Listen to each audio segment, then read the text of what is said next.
Bienvenue donc, à cette conférence sur la spiritualité. Entre entrée, on démarre juste là. Donc ce soir c'est spiritualité et symbolisme. J'espère que ça sera intéressant. Je le souhaite et après, pas de raison en principe. Je vais commencer par déjà un symbole avec des gestes, on appelle des mudras en Inde.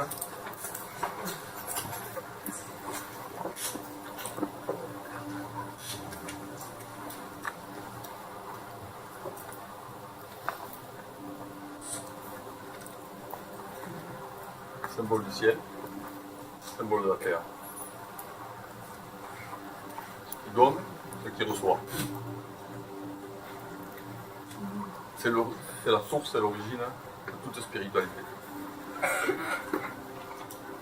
Le vertical, l'horizontal. L'horizontal qui refuse le vertical, ou l'horizontal qui accueille le vertical. Deux options. On peut vivre, soi-disant un bon matérialiste, on peut vivre sans le vertical, sans l'essence de vie, sans ce que beaucoup de gens nomment Dieu ou d'autres noms. Tout vient de cette source de vie, donc du vertical. L'horizontal l'ignore, ou l'accueille. Deux options. L'accueil en conscience. Le chemin spirituel, c'est passer donc, de cette ignorance où on ne voit pas les symboles qui nous entourent, on n'entend pas les signes, on est sourd, on ne voit rien, on est juste préoccupé par une préoccupation ordinaire,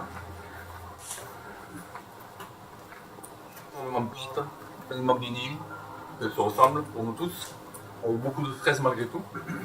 Et la spiritualité, le chemin spirituel, c'est justement sortir et s'élever au-dessus de cette banalité. Banalité, c'est l'étymologie, c'est bas, c'est le donc s'élever au-dessus de la banalité, ça ne veut pas dire la refuser, ça ne veut pas dire se mettre contre, ça veut dire que ça. On est obligé d'être, je dirais, des gens ordinaires comme tout le monde.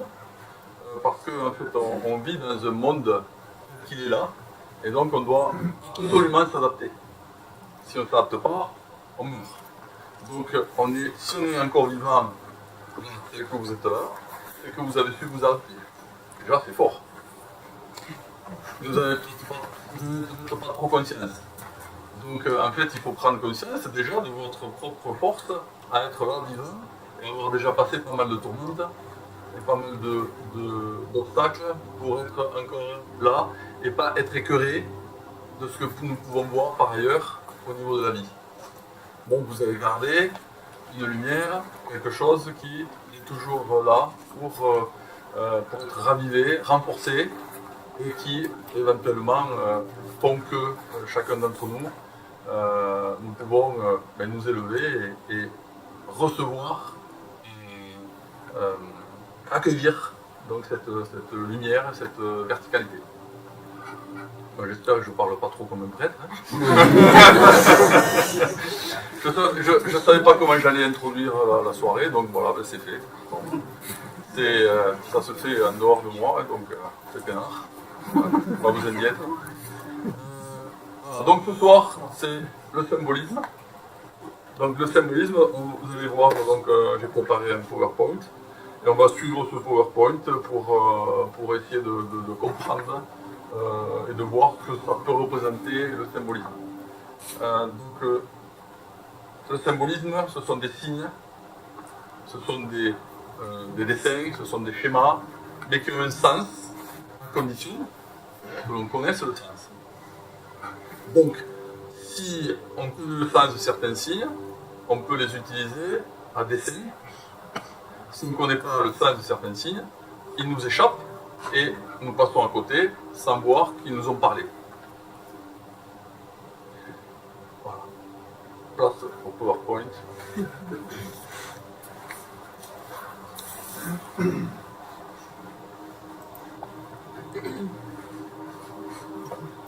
Donc voilà cette première image.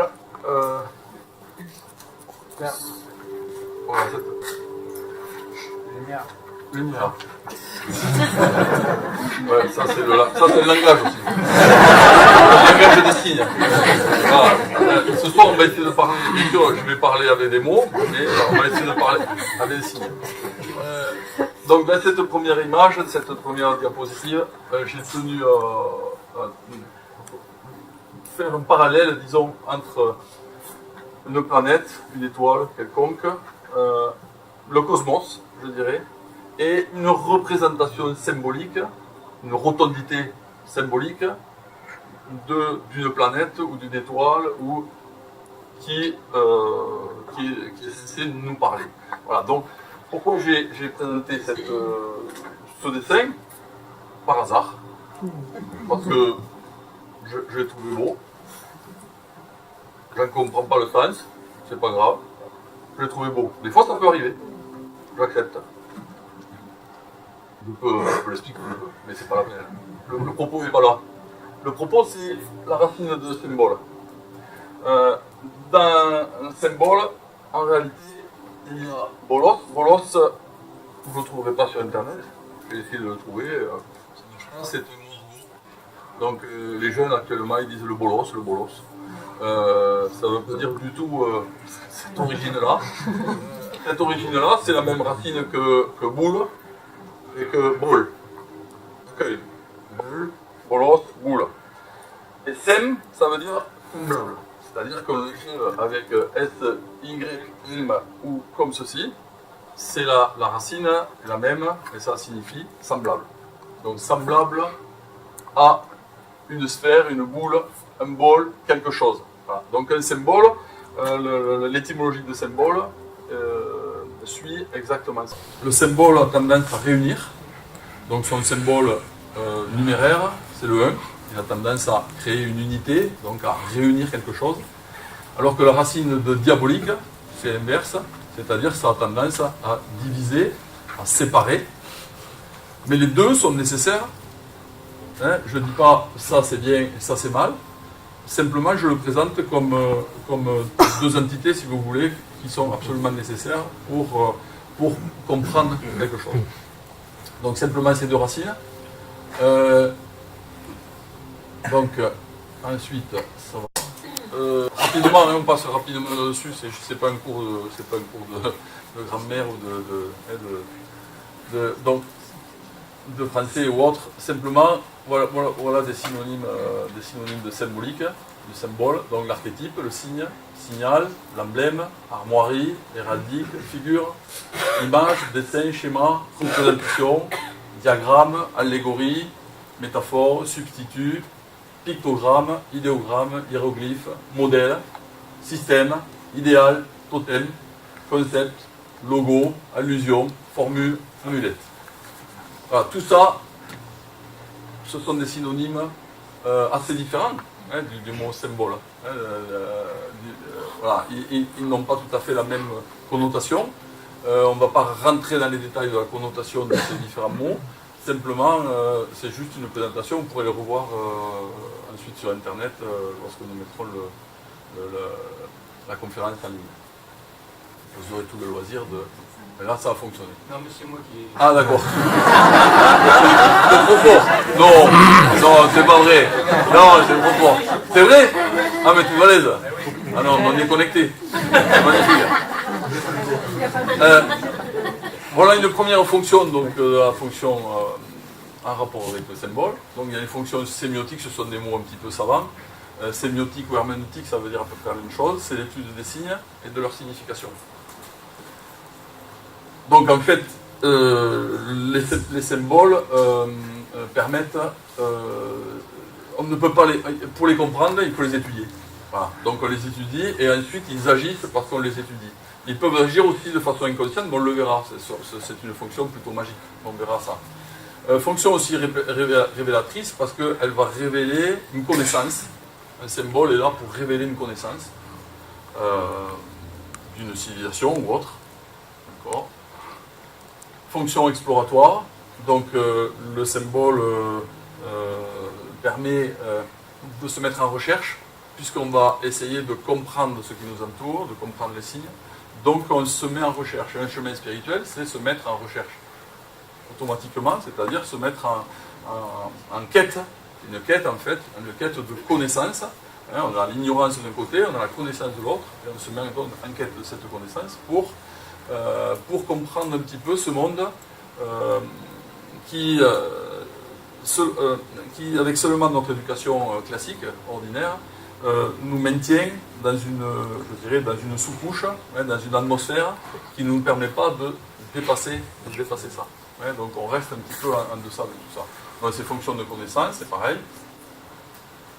Fonction universalisante, donc c'est la fonction unitrice en quelque sorte, c'est-à-dire qu'on va le voir aussi, ça a tendance, autant les mots, les langages classiques nous dispersent, hein, c'est la tour de Babel si vous voulez, c'est-à-dire qu'on babille, Babel c'est babille, c'est-à-dire que le babillage de toutes les langues ne permet pas aux hommes de rentrer en communication, voire en communion. Un symbole peut être compris de toutes les civilisations. À partir du moment où il est un petit peu explicité, on peut facilement transcender le langage, et donc du coup, un seul schéma permet de tout d'un coup se rencontrer. Hein, c'est immédiat. Ensuite, fonction transformatrice. Donc c'est une fonction transformatrice parce que justement, à partir du moment où on rentre dans une quête de connaissances, ça amène des transformations dans la façon dont nous nous comportons, dans la façon dont nous recevons, dont nous voyons, dont nous entrons en relation avec le monde, ce qui nous entoure, que ce soit les humains, les animaux, les plantes, les extraterrestres, etc., etc. Il y en a ici ce soir. Fonction axiomatique, donc fonction axiomatique, ça veut dire qu'il y a certains symboles qui vont être tellement puissants qu'ils vont nous servir d'axe, un axe de vie, un axe de direction, un axe directionnel. Donc la racine de axiome, axiomatique, c'est l'axe, c'est-à-dire qu'on ne remet pas en question ce symbole et ne le remettant pas en question, en fait, il donne une force pour aller dans une direction donnée par rapport au symbole qui nous révèle, hein, à la connaissance qui nous révèle. Fonction unificatrice, donc c'est universalisant, c'est pareil.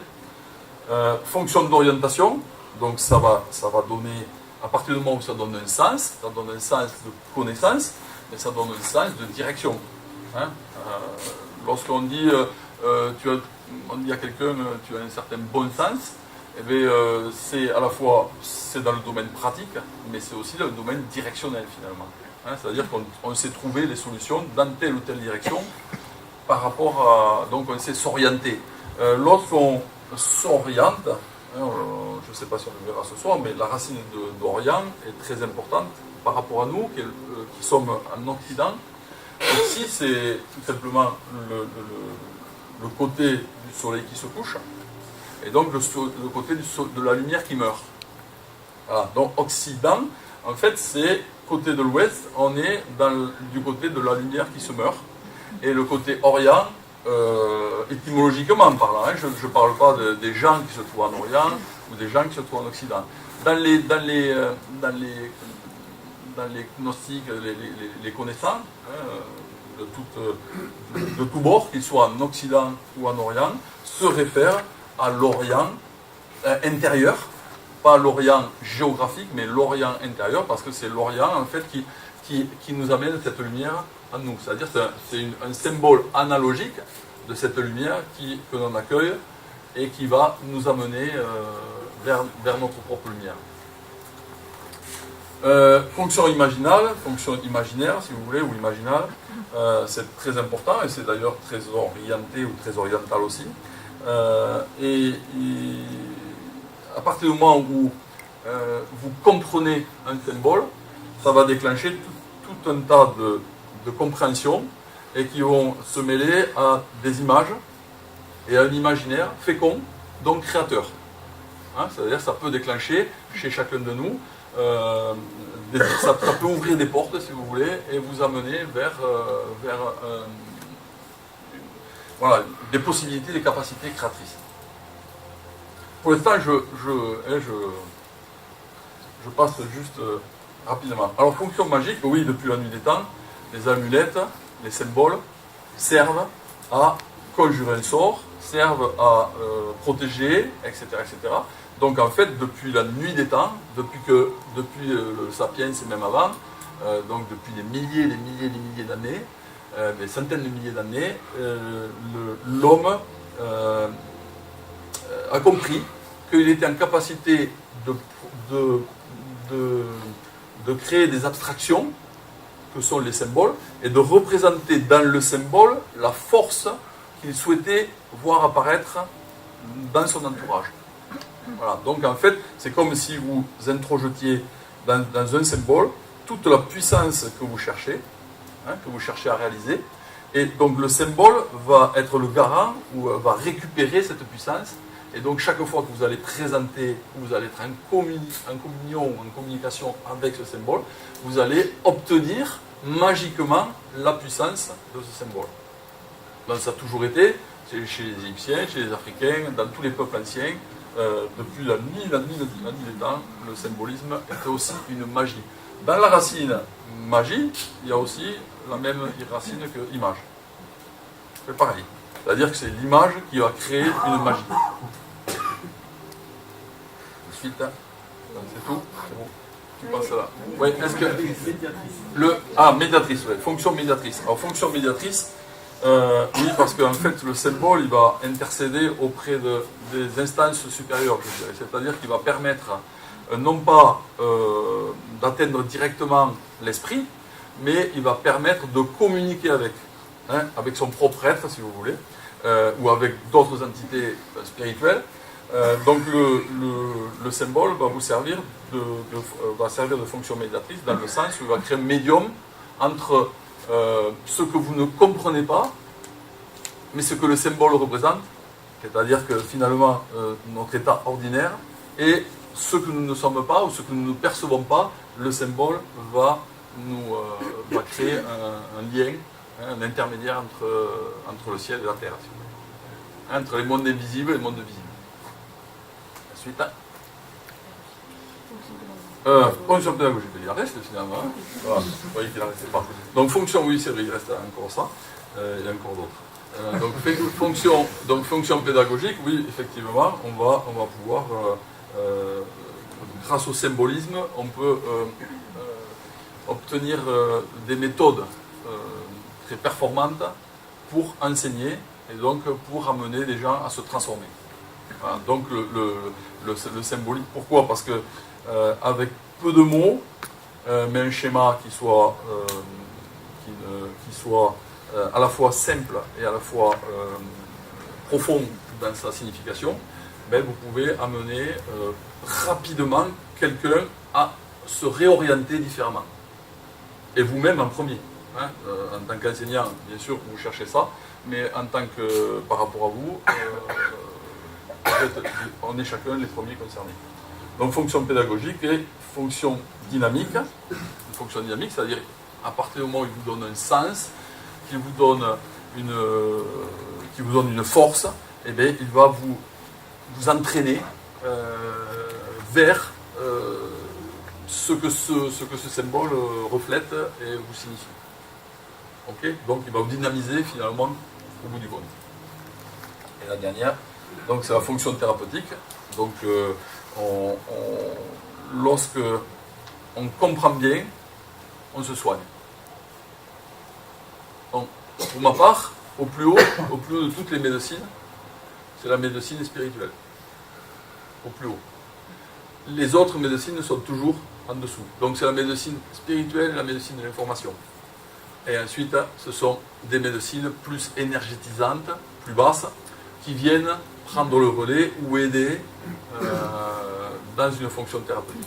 Donc le symbole a une réelle fonction thérapeutique, dans le sens où il va vous amener un changement profond, directionnel, de comportement, de la façon dont vous entrez en relation, je vous dis, avec votre environnement.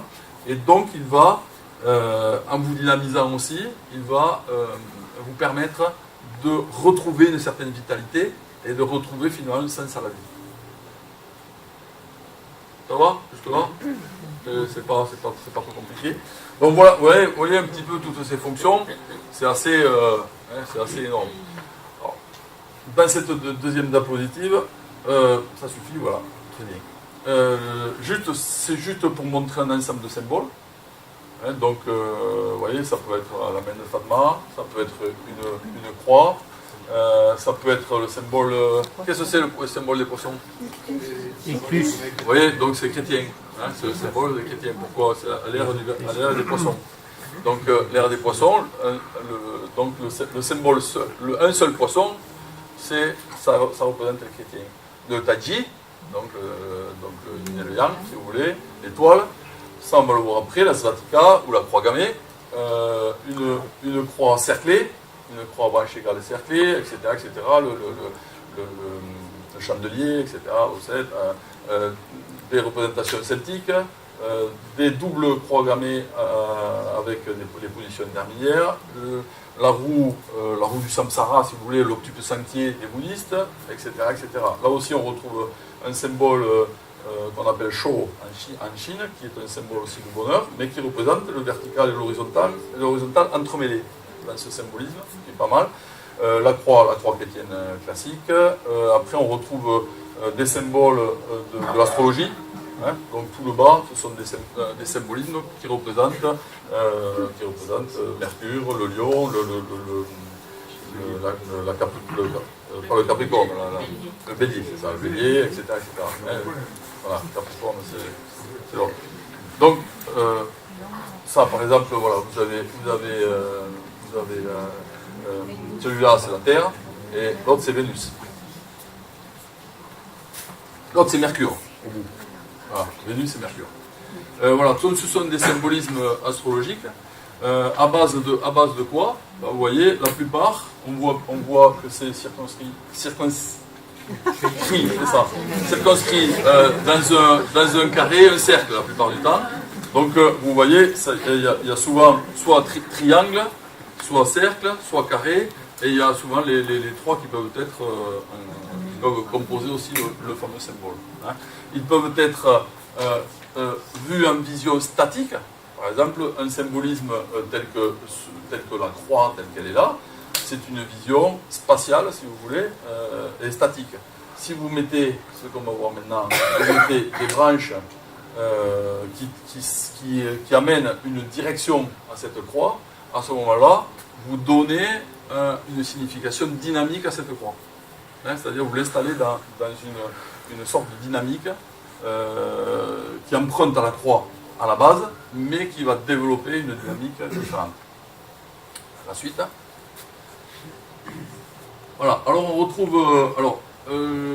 dans cette diapositive, j'ai voulu vous montrer donc, le plus vieux symbole, un des plus vieux symboles en dehors de la croix, qu'éventuellement on retrouve dans les grottes, mais le plus vieux symbole qui a été le plus représenté dans le monde entier, dans toutes les civilisations, pratiquement toutes les civilisations, peut-être pas en Égypte, mais pratiquement toutes, c'est ce qu'on appelle le svastika, c'est-à-dire ce que, hélas, Monsieur Hitler a transformé en croix de désastre, et qui est un symbole que l'on retrouve, vous voyez, par exemple, ça c'est une assiette qu'on retrouve donc en Mésopotamie, dans les premières civilisations mésopotamiennes, qu'on appelait les civilisations Asuna et Anuna, etc., etc., donc qui correspond à l'actuel Irak.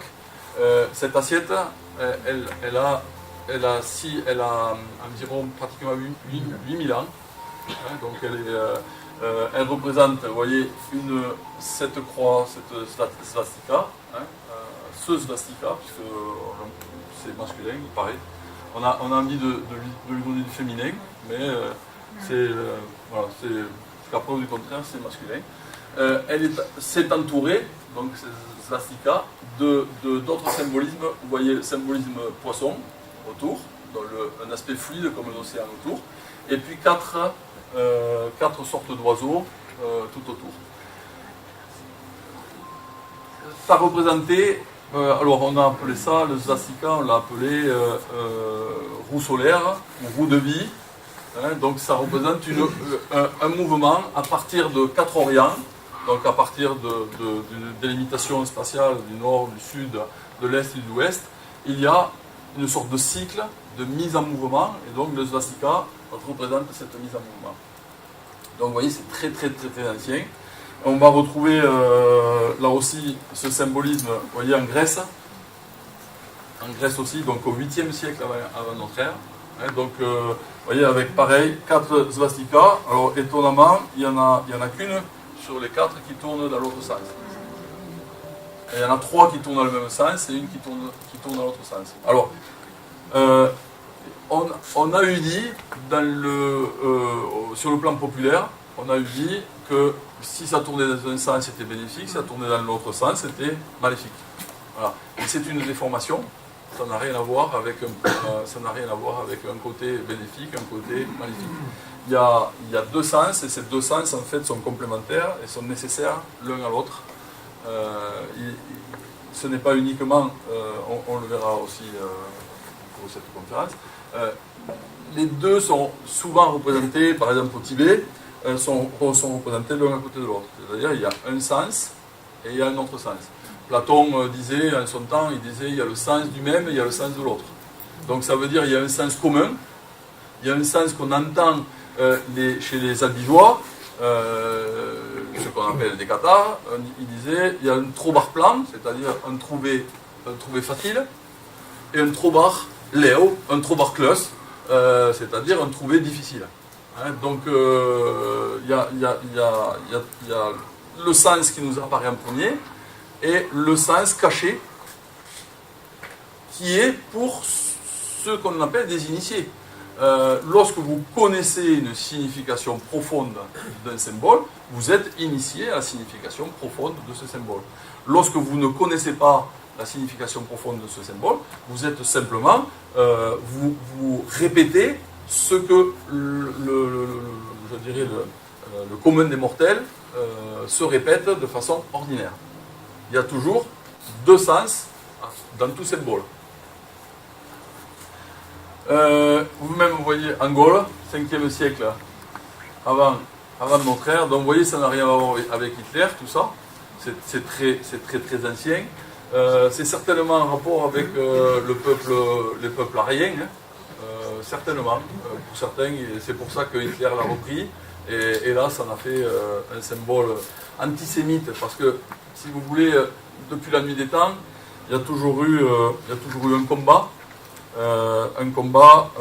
entre, je dirais, les cultes dits païens et les cultes de la terre, de la nature, si vous voulez, et les cultes monothéisants tels que les sémites l'ont amené. Hein, donc nous sommes dans une culture monothéisante, si vous voulez, c'est-à-dire avec un seul Dieu, mais ça n'a pas toujours été.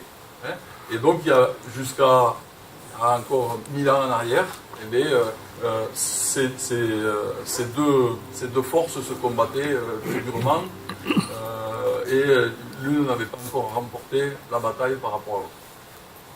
Donc, ce sont donc des symboles tout ça, ce sont des symboles bien entendu pré-chrétiens, largement pré-chrétiens, donc ce sont des symboles que l'on appellerait à partir d'un référentiel chrétien, qu'on appellerait païen, puisque ça ne se réfère pas à une civilisation dite chrétienne. Est-ce qu'il y a des questions par rapport à ça? Est-ce que d'abord il y a du tout au courant un magnifique symbole avant que ça devienne un symbole de mort et de désastre? Non, ça va, vous étiez... Bon, on a affaire au cas des érudits là. Je peux m'en aller si vous voulez. Bon, voilà, donc je tenais à présenter ça parce que c'est très important. Je peux passer à la diapositive suivante. En hommage à ce premier symbole. Notre-Dame de Paris. Vous voyez les swastikas sont représentés à Notre-Dame de Paris. C'est bizarre, hein? Qu'est-ce que ça fout là pour une cathédrale? Donc c'est pourquoi? Parce que ce sont des symboles qui sont ultra puissants, ultra anciens, et donc ils sont utilisés par tous les peuples. Absolument par tous les peuples. Ensuite, ce sont les bâtisseurs qui ont. Dans les églises, ce sont toujours des bâtisseurs, ce sont des connaissants de la géométrie sacrée, des connaissants du symbolisme, etc. etc. Des fois, ces connaissants mettent des symboles dans les églises ou les cathédrales que les prêtres ou autres ne connaissent pas. Hein, c'est-à-dire qu'ils mettent une connaissance à l'intérieur que le clergé ne connaît pas. Tu peux passer? Merci. Voilà. Là, on va voir, voilà, ça suffit. On va voir donc une croix qu'on appelle chaldéenne, une croix nestorienne ou assyrienne. Et on va voir après la croix du Languedoc. Donc on voit bien que avant que l'on prenne comme symbolisme dans le pays du Languedoc la croix dite du Languedoc, à 12 boules, si vous voulez, elle existait, alors il paraît qu'elle existait sous les Visigoths, donc ça veut dire environ moins 500. Il y a déjà, on retrouve des traces de cette croix à 12 terminaisons, si vous voulez. Hein, c'est-à-dire il y a une croix avec ce que j'ai dit tout à l'heure, un horizontal, un horizon, une verticalité, et trois possibilités à chaque extrémité que dans certaines religions, comme le manichéisme, nous appelons ça les 12 rois lumineux, etc. Mais c'est en rapport aussi avec les 12 apôtres. En fait, le nombre 12 a été utilisé par beaucoup de civilisations. D'abord parce qu'il correspond nous n'avons que deux façons de réfléchir sur toute la Terre. On a la façon de réfléchir selon nos doigts, c'est-à-dire 10, c'est la base 10, ou selon une cyclologie de 12 à partir des lunaisons. Donc il y a la lunaison a précédé, les peuples lunaires ont précédé les peuples solaires. Hein? Donc pourquoi? Parce que c'était en rapport avec la capacité de nourrir les gens, et donc de comprendre, c'est la lune qui est plus en rapport avec l'agriculture, si vous voulez, et donc se mettre en accord avec la lune était fondamental pour pouvoir espérer cultiver correctement ces légumes là, dans le champ. Donc le nombre 12 a toujours été très important. On retrouve aussi la base de la fleur de lys, si vous voulez, à chaque endroit. Hein, si on pourrait représenter ces mêmes croix avec une disposition plus élégante, et à ce moment-là, nous retrouvons l'emblème qui a été utilisé par la royauté en France, la fleur de lys, mais qui est un très beau symbole, très ancien, et qui représente tout simplement le vertical central et l'ouverture, l'accueil, par les deux sortes de rameaux de feuilles qui passent de chaque côté. Et donc vous avez le vertical qui représente la lumière, et l'accueil de chaque côté qui représente l'accueil et la dualité aussi. Hein, c'est-à-dire que c'est en même temps, c'est l'accueil dans le meilleur des cas, c'est la dualité dans le cas ordinaire dans lequel nous nous trouvons la plupart du temps. Donc la fleur de lys, voilà, représente aussi, on peut retrouver ça. Ensuite, ce qui est intéressant par rapport à cette croix donc chaldéenne, c'est que il y a au centre, donc il y a d'abord un centre qui est représenté, et ça c'est très important, parce qu'à la croisée, finalement, à la croisée du vertical et de l'horizontal, c'est peut-être que là tout se passe. On pourrait dire que dans un symbole, vous avez la périphérie du symbole, alors avec la compréhension symbolique donc du vertical, de la qualité des choses et de la quantité des choses, ou de la lumière et des ténèbres, si vous voulez, pour faire très simple. Et vous avez au centre une sorte de tunnel, un centre, que les Indiens appellent bindu. Le bindu, si vous voulez, c'est à la fois la porte de sortie et aussi l'entrée dans notre être. Donc c'est la porte de sortie de notre corps et aussi l'entrée dans une autre partie de nous-mêmes qui n'est pas visible de ce côté. Donc le point bindu, c'est donc la croisée de ces deux natures, si vous voulez, qui est symbolisée ici, est très important. Et nous retrouvons 4 secteurs entre ces deux aspects. Il y a 4 secteurs que l'on va retrouver, que l'on retrouvera plus tard aussi dans le système des Pakois en Chine ou autre, c'est-à-dire dans la roue du Samsara, qu'on verra en octuple sentier, donc en 8. Donc on voit qu'il y a 4 et 4 dynamiques. C'est la croix de Saint-André, si vous voulez. Hein, ça représente la croix de Saint-André et la croix dite soit chrétienne, soit grecque, hein, quand elle est à branche égale. Là on voit qu'elle n'est pas tout à fait à branche égale. Elle n'est pas tout à fait déportée comme dans la croix chrétienne. La croix chrétienne a été faite pour représenter le Christ dessus. Et avec l'idée aussi, c'est une reprise de la croix ancienne des Égyptiens, la croix Ankh, la croix de vie Ankh, qui représentait une sorte d'anneau de tête, si vous voulez, supérieur, et la branche qui représentait donc les bras.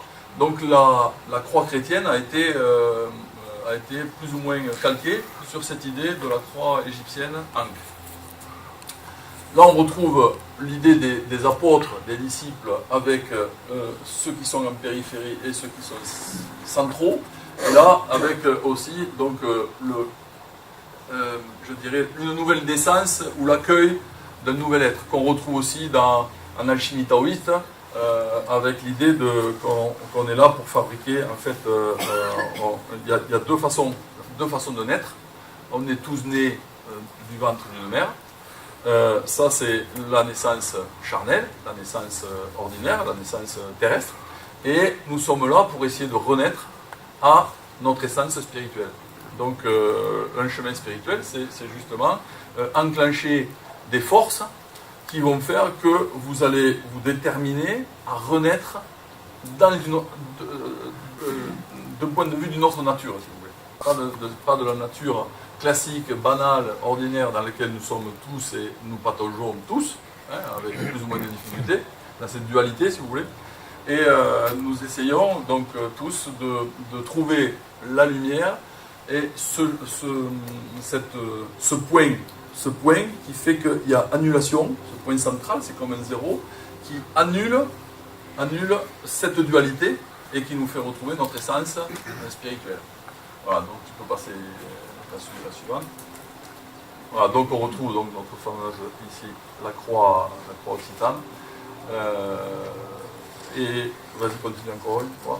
Voilà. Et là aussi j'ai retrouvé ça. Donc vous voyez, vous le retrouvez aussi. Alors c'est pas la ville de Toulouse. Ça a été mal écrit. C'est pas du tout ça. Alors je sais pas pourquoi ça a été changé. C'est Pise. Donc ça c'est le blason. C'est le blason de la ville de Pise, qui date depuis très très longtemps. Donc on voit bien qu'ils ont aussi le même symbolisme. Donc Pise en italien. Voilà la suite. Par exemple ce symbole. Alors voilà, on va commencer par cela. Alors l'encre. L'encre est un symbole, pas seulement pour les navigateurs. C'est un symbole en réalité. Vous voyez ici, vous voyez une sorte de croix. Vous voyez, une sorte de croix. Vous pouvez voir aussi une sorte d'épée qui vient déclencher deux forces en se plantant dans le sol, si vous voulez. Elle vient déclencher deux forces latérales, une du côté, si vous voulez, obscur, et une du côté lumineux. Voilà, donc il y a, vous voyez, vous avez un côté qui est représenté de façon obscure et l'autre côté de façon lumineuse. Vous avez aussi un point, ce point ici pourrait représenter un point source, hein, comme un point source et une force qui descend pour renvoyer ceci. Le symbolisme de l'encre, on le retrouve dans beaucoup de temples en Chine, beaucoup de temples dans l'Extrême-Orient. L'encre a plusieurs significations. Donc, déjà, d'un point de vue du mot, c'est s'ancrer. Donc, ça veut dire qu'on pose quelque chose, on ancre quelque chose, donc on va déclencher tout un tas de mouvements qui vont nous aider à mémoriser quelque chose et à s'enrichir à partir de ça. Donc, l'encre. Mais vous voyez, le symbolisme, c'est vraiment la rencontre de ce vertical qui vient poser des bases, poser quelque chose sur un autre sol, sur une autre nature, et à partir de là, ça va déclencher un mouvement, et ce mouvement, nous y sommes dedans, pour éventuellement retrouver la sérénité et la paix au niveau de l'esprit. Amen. Il faut bien s'amuser. Ça, c'est l'œil d'Horus. Tout le monde connaît en Égypte, l'œil d'Horus. Alors, il paraîtrait que ça représente ce qui se trouve donc au niveau du centre du cerveau. Lorsqu'on découpe un cerveau, on retrouve en fait ces mêmes dessins.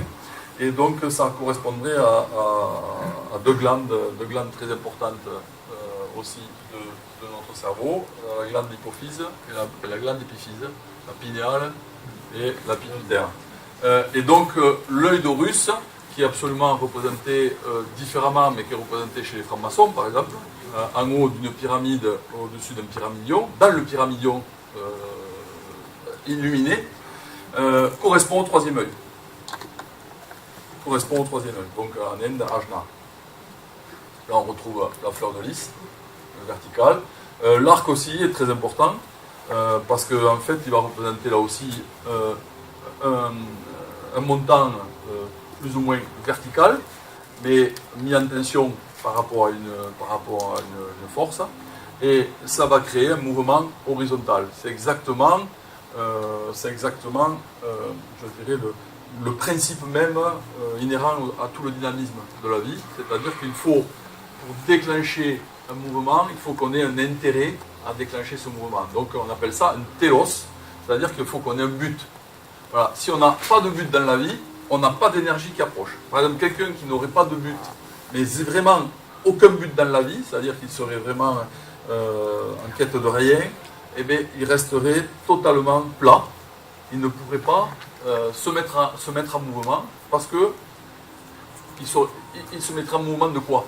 Donc qu'est-ce qui va lui arriver? Il va se mettre en mouvement à droite, à gauche, à droite, et sans comprendre aucun sens, il va devenir chaotique, il va s'user, il va perdre toute son énergie, et finalement il va aller d'écueil en écueil, et il ne retrouvera pas d'énergie pour le redynamiser, pour le revitaliser.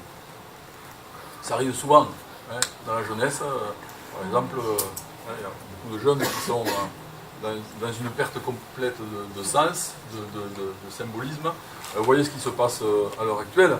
Je fais un aparté. Je ne vais pas rentrer dans les considérations du pourquoi, et s'ils ont tort, s'ils n'ont pas tort, c'est pas un problème. Ce qui est intéressant de comprendre, c'est qu'une vraie révolution, c'est la seule révolution qui pourra fonctionner, c'est votre révolution intérieure, c'est-à-dire chacun, si chacun faisait, on ne va pas dire si chacun faisait sa révolution intérieure, c'est chacun en faisant sa révolution intérieure qui change son monde. Et qui peut être beaucoup plus accueillant, rentrer en communion avec les autres, etc., les comprendre, pas forcément leur pardonner tout, dans un premier temps, mais au moins les comprendre, etc., etc. Donc c'est ce cheminement intérieur, hein, pour moi la spiritualité est la solution à tous les problèmes. Bien sûr, lorsque vous dites la spiritualité est la solution à tous les problèmes, ça veut dire que vous comprenez de plus haut tous les problèmes, et ensuite, une fois que vous les comprenez de plus haut, il faut aller se mouiller, bien sûr, il faut quand même aller voir plus bas. Une fois qu'on a bien compris le paysage de plus haut, on va voir qu'est-ce qu'on peut régler et comment. Mais si on ne pose pas d'abord d'une vision holistique, on ne pose pas une vision claire de la direction dans laquelle on devrait aller pour retrouver un peu plus de bon sens et de clarté, à ce moment-là, on s'enfonce directement dans les problèmes, les méandres, des problèmes psychosomatiques ou des problèmes psychologiques de l'humanité, et alors ça, on s'en sort plus. Parce que chacun a raison. Vous comprenez? Donc, pour moi, la spiritualité, c'est en dehors du domaine religieux, hein, je ne parle pas de religieux. Pour moi, la religion, au départ, elle veut dire se relier, certes, Mais ce que ça a amené, c'est plutôt un babillage, c'est-à-dire une séparation des hommes plutôt qu'une une cohésion des hommes. Pourquoi? Parce que derrière, il y a des pouvoirs en place. Chaque détenteur d'un savoir veut imposer son pouvoir, et à partir du moment où il veut imposer sa culture, eh bien, il déclenche des forces contraires, et donc toute la problématique que nous connaissons vient de cette séparation, je dirais. Si on retrouvait le sens originel du symbolisme, si vous voulez, simplement du vertical, de l'horizontal, à ce moment-là, on pourrait de nouveau se comprendre. Tous les hommes seraient frères, si vous voulez, du fait même que l'on comprendrait l'essence même de notre problématique. Voilà. Et à ce moment-là, on rentrerait plus facilement en solidarité, alors que là, actuellement, on essaye chacun de tirer la couverture à soi et de dire c'est moi qui ai raison, toi tu as tort, etc. Nous, c'est la civilisation qui va bien, toi c'est nul, etc., etc. Voilà. Je ferme la parenthèse. Donc un double triangle, hein, donc, que l'on retrouve chez les Juifs, hein, c'est l'étoile de David. Donc ça aussi c'est un symbole très important. En Inde on appelle ça yantra aussi. C'est-à-dire que en fait ce sont les yantras, on en verra tout à l'heure, ils sont souvent, c'est un petit peu différent de mandala. Les yantras sont souvent composés de triangles que l'on dit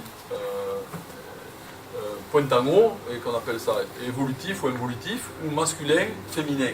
Le triangle vers le bas représente la féminité, le triangle vers le haut représente la masculinité. Voilà. Et là, ils sont imbriqués, hein, c'est-à-dire qu'ils sont, si vous voulez, en union. Voilà. On ne les représente pas séparés, on les représente en union. Et ça a donné cette étoile à 6 branches.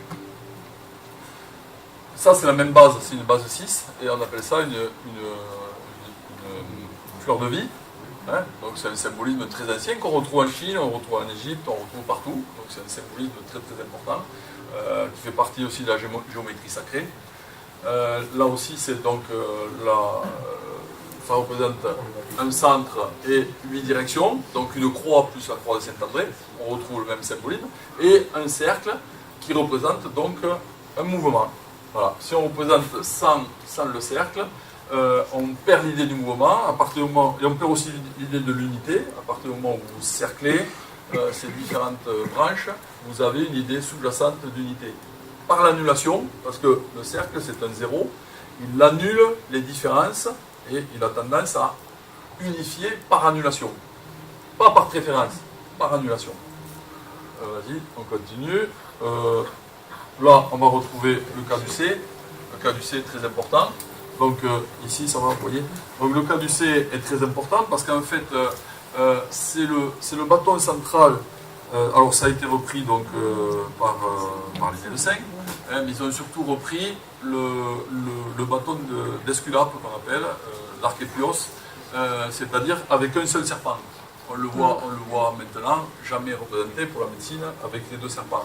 Mais c'est un symbole très très important que l'on retrouve en Inde, que l'on retrouve partout, avec l'idée, pareil, d'une verticalité, donc quelque chose qui est stable au centre, hein, donc l'aspect spirituel, si vous voulez, qui essaye, par sa stabilité, par sa verticalité, il rejoint le haut et le bas, et vous avez 2 forces qui gravitent autour en spirale, comme l'ADN, autour de cet axe. Voilà. Et qui représentent les forces yin, les forces yang, les forces qui amènent ceci, les forces qui amènent autre chose. Et c'est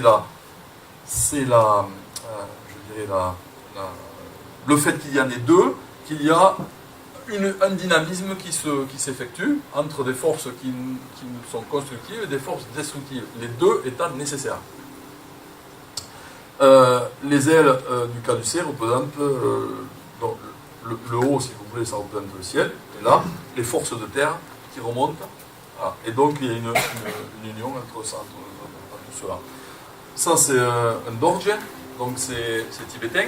Là aussi, c'est un double dorje, c'est-à-dire que c'est on utilise donc il l'utilise au Tibet de façon magique, mais c'est aussi c'est une croix, vous voyez, à trois niveaux à chaque endroit, on peut retrouver l'idée de la croix boulée à 12 tout à l'heure, avec un centre, un bindou, donc un centre, et donc différents niveaux avant d'atteindre ça. Donc ça c'est la croix Ankh. La croix de Saint-André est la croix dite grecque, et à côté la croix chrétienne. On peut passer. Symbole de l'infini. Symbole de l'infini, donc qui représente finalement un mouvement qui ne s'arrête jamais. Hein, c'est un mouvement qui finalement repasse toujours, continue, n'a pas de sortie. Donc c'est le mouvement perpétuel, le mouvement de l'infini, donc c'est ceci qui représente. Je ne rentre pas dans trop de détails, c'est juste on le survole. Hein. Ça c'est un symbolisme, donc on a vu tout à l'heure, c'est une autre façon de représenter le symbole Shou en Chine, qui veut dire bonheur, mais qui est tout à l'heure était très bien dessiné avec un vertical et un horizontal qui s'entremêlaient. On voyait bien deux natures, si vous voulez, qui rentraient en communion. Et là, on voit un supérieur, si vous voulez, un inférieur ici, et une sorte d'autel, d'horizontal, entre les deux qui sépare ces deux natures. Donc c'est dans cet autel, finalement, médian, où il va pouvoir y avoir, et cet autel c'est nous, il va pouvoir y avoir éventuellement compréhension et réunion en soi, harmonisation de ces deux natures. Le symbole Yom. Alors le symbole Yom, ça représente la nature divine absolue. Ça représente l'illusion horizontale, la Maya. Et ça représente l'état de sommeil, l'état de rêve et l'état diurne. Les trois états dont je vous ai parlé à la précédente conférence. Donc la lettre Om est la prononciation du terme Om est très importante en termes de mantra en Inde. Donc là aussi donnant une force pour libérer et faire de la place. Et c'est un petit peu, on pourrait retrouver, c'est un peu l'oméga de la tradition hindoue en termes de mantra, et l'oméga par rapport à l'alpha et l'oméga dans les traditions ésotériques, y compris chrétiennes, on retrouve l'oméga qui est le point sommital, si vous voulez, de la connaissance par rapport à l'alpha qui représente notre façon d'être au départ, notre banalité. Un triquel, donc on retrouve l'idée d'une svastika, d'un svastika, donc qui va tourner, mais avec une idée ternaire, donc une idée triangulaire, plutôt qu'une idée en croix ou circulaire par rapport à tout ce qu'on a vu jusqu'à maintenant. Donc voilà, là on retrouve donc l'idée ternaire. L'idée ternaire, comment dirais-je, c'est d'un point de vue en fait le ternaire en musique permet de créer du lien plus facilement. Donc d'un point de vue pratique, le ternaire est utilisé parce qu'il va créer une dynamique justement entre le 1 et le 2, si vous voulez. Il va y avoir une position intermédiaire. Cette position intermédiaire permet de comprendre un mouvement. Voilà, je ne rentre pas non plus dans les détails de ça. On retrouve là aussi une croix dite celtique, mais on la retrouve chez nous aussi, exactement, avec le vertical, l'horizontal, le cercle. Là on a les 4 branches qui dépassent, et on a 4 vides sectorisés, comme on a vu dans la croix chaldéenne, si vous voulez, tout à l'heure. Voilà, tu peux continuer. Je passe un petit peu vite parce qu'il y a beaucoup de choses à voir après. Et là, c'était Mars aussi, le symbole de... Voilà. Alors, la roue du samsara, voilà, samskara, le karma. Donc, là, on retrouve donc une roue représentée avec le vertical, l'horizontal et des forces intermédiaires, représentées par la croix de Saint-André. Donc, tout ça, ça semble tourner, et on appelle ça donc la roue du samsara. Parce que la roue du samsara, si vous voulez, c'est pour l'Orient, c'est l'idée que nous sommes là et nous ne cessons de nous réincarner. Il y a une entité à nous qui se réincarne, et cette entité à nous qui se réincarne, une âme si vous voulez, qui se réincarne, elle tourne en permanence pour chercher son chemin. Et elle, ne trouvant pas son chemin donc, et sa nature divine, à ce moment-là, elle retombe de cycle en cycle, réincarnation en réincarnation, elle retombe dans cette roue du samsara, c'est-à-dire qu'on va créer en permanence du karma, du karman, qui va faire qu'on va créer des charges en permanence et on va alourdir cette roue du samsara et elle va avoir tendance à tourner de plus en plus vite, tournant de plus en plus vite, elle va avoir tendance à nous éjecter toujours vers la périphérie, alors que la solution se trouve au centre. Donc, comment sortir de cette roue du samsara? Il n'y a qu'une direction, c'est pas à l'extérieur, c'est au centre. Et le centre, il est en chacun de nous. Il est en chacun de nous, pas quelque part dans le corps. Hein. Le centre de notre être, on n'a pas besoin de le spatialiser.